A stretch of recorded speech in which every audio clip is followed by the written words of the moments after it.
we've been taught scarcity and portion control and calorie control for just about our whole lives. And where's that gotten us?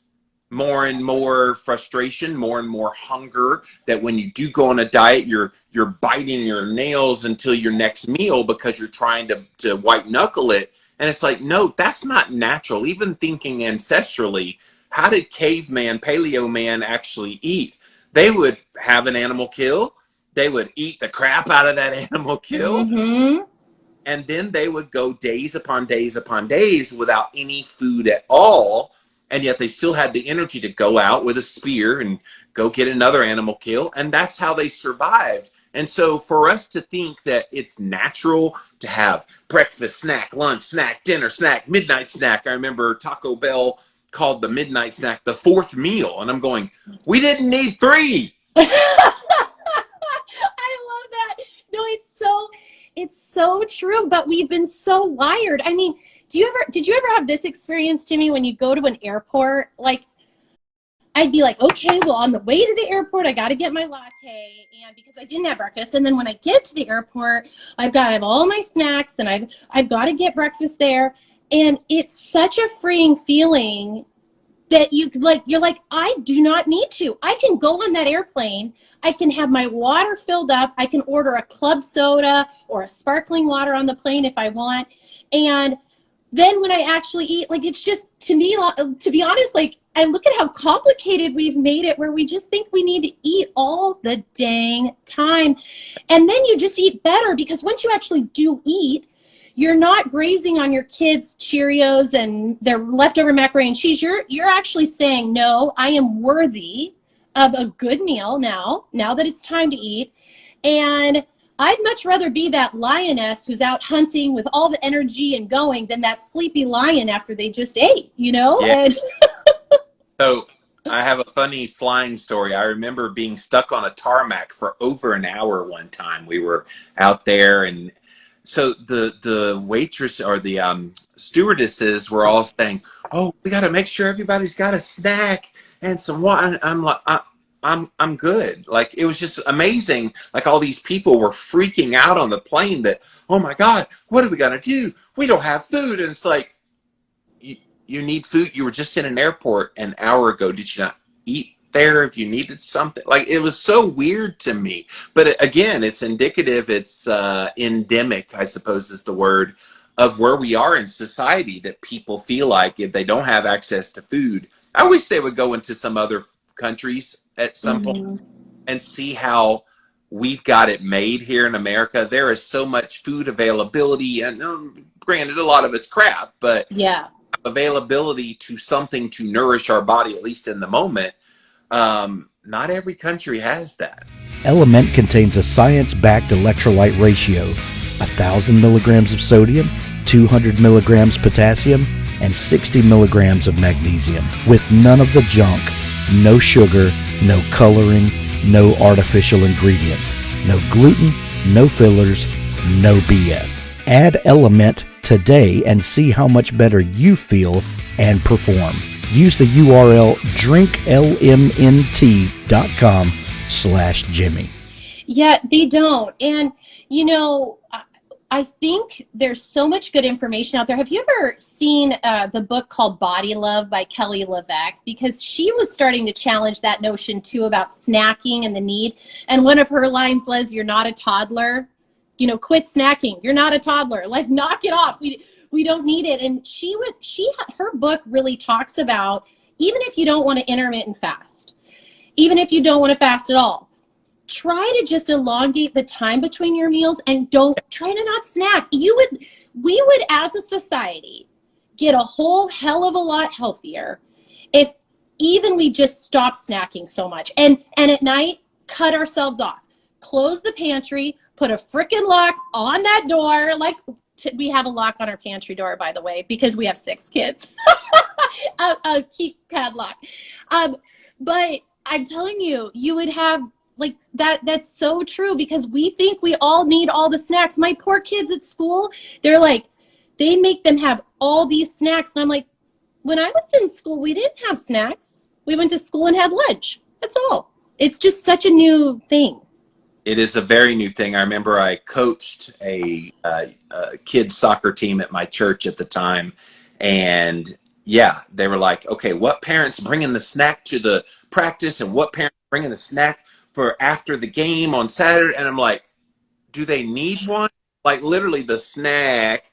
If it was a banana and maybe a juice or something, okay, maybe, but no, it's like high C in a box. It was uh, animal crackers and chips, and I'm going, no, like they just ran off all of this glucose out of their system. Now you want to replenish it with tons and tons and tons and tons. Okay, This crap. Yeah. so it's amazing to me how far we've gone down the road of the wrong way. Right. All at the and here's the bad part. All at the holy altar of fat is killing you, cholesterol is killing you, meat is bad, and it's like all the things that they vilify. I'm like, people, take a second look at that. If they're vilifying it, it must be healthy. Yeah, well, educate yourself. Get the Chronometer app. You could get the Chronometer app. Put the foods in that people are telling you are unhealthy and compare the nutrient profile. Like just do it. And you know what? It's huge. And you'll be like, "Oh, my whole life I was told that red meat, eggs were bad and that my rice cake was good for me." Do some comparisons. Just don't take our word for it. Go educate yourself, because a lot of foods that I thought were bad for me and that I couldn't have for years, or that were going to hurt my health journey, now I'm like, oh crap, like I was kind of missing out on some really yummy, high nutrient foods. Yeah.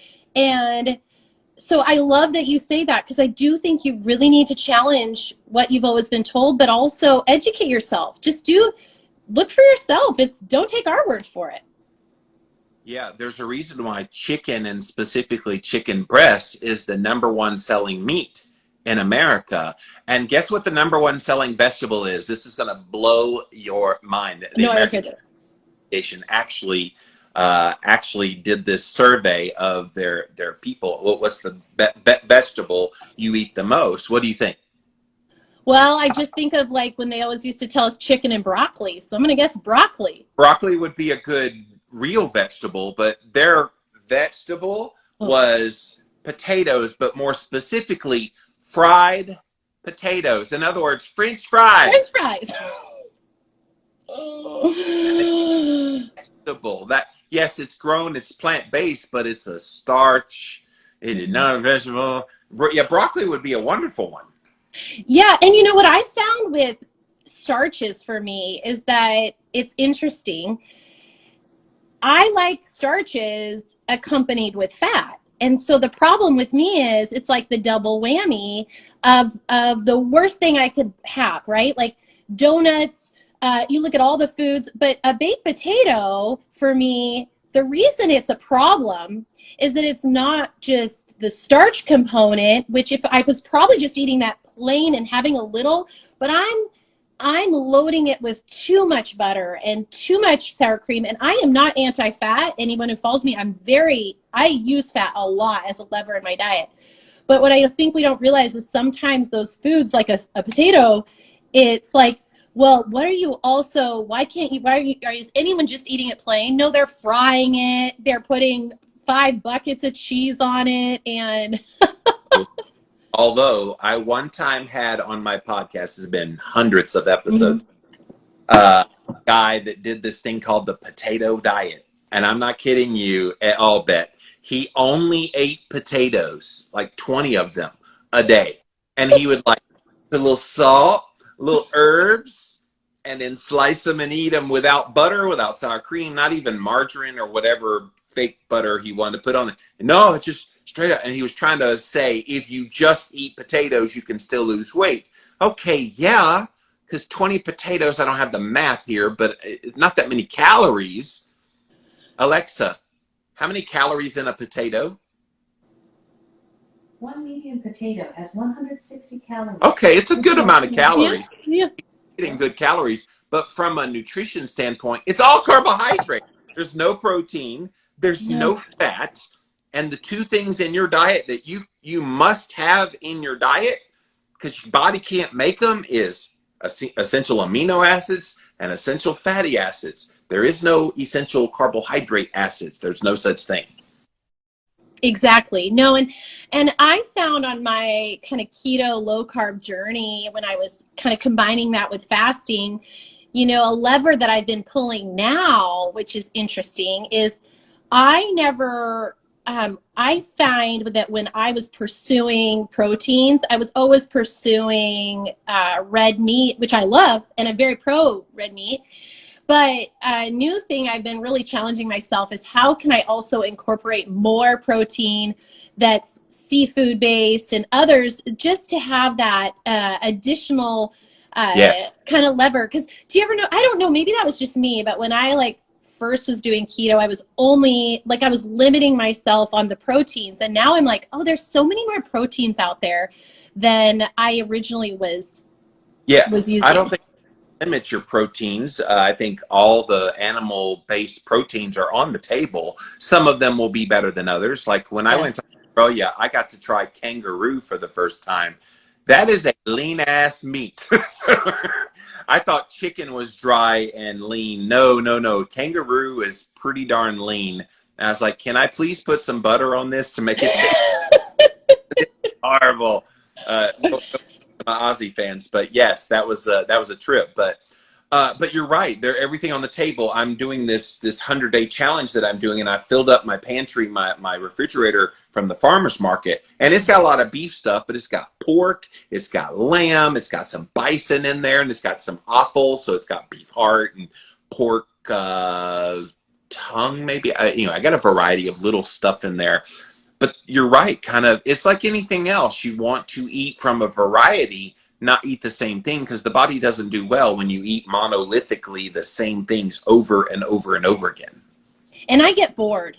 My brain is like, oh, I applaud people that are really do that, but I get kind of bored. So I love all the diversity that you just listed. Are you excited about your challenge? I think it sounds so awesome, and it just started today, right?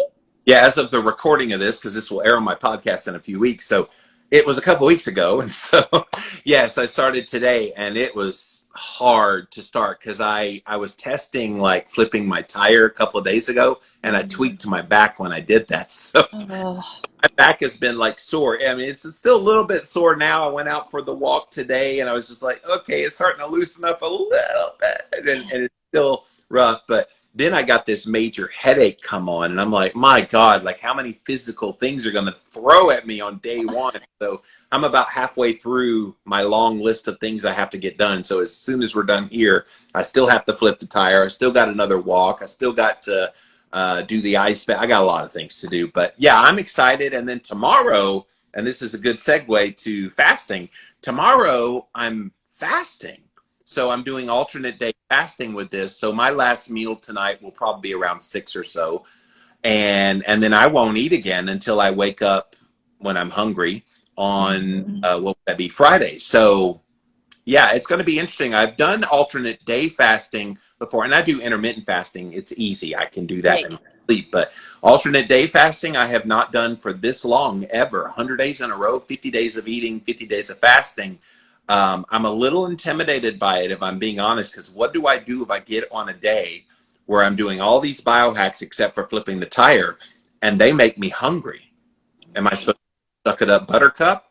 Now, I'll do all the things I normally do, and let's hear from some of your tips, but I've got electrolytes ready to go. I can stick some salt underneath my tongue, and that kind of revives you a little bit. But I've been deep in the throes of an extended fast, and even those things can be rough on day 2, 3. Now, the good news is I'm not extended fasting. I'm going to be able to eat the next day. So I wonder how I'll respond to this. It'll be interesting.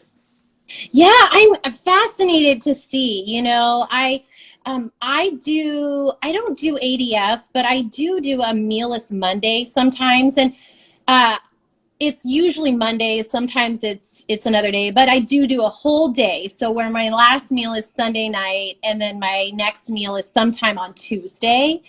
And Monday's my busiest day with work, so that fits really well. I have other people that I work with that do like on Sundays